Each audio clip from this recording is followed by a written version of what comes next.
$6, $7, even $8 for a latte or cappuccino. If you're cringing, you're not alone. Your coffee order is getting more expensive. We did the research and found out coffee has skyrocketed more than many other grocery staples. And WPTV's Cassandra Garcia also found an expert on the Treasure Coast who's breaking down what's driving that increase.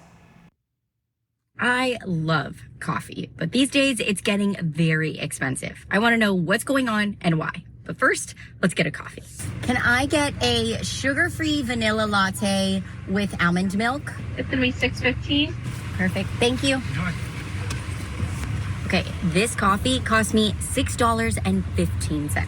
I have noticed an increase, but I think in general everything's a little bit more pricey these days anyway. I went over to the Roasted Record coffee shop in downtown Stuart. They roast their own coffee in-house.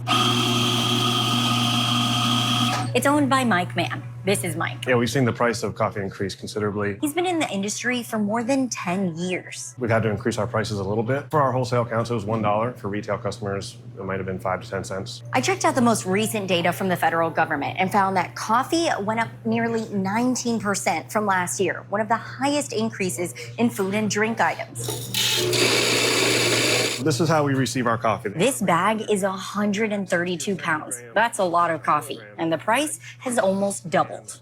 This time last year, we were paying about $380 for this bag, and this time this year, I'm paying close to $690 for that same bag. Mike tells me Brazil is one of the world's largest coffee suppliers, and it's been a bad year for weather.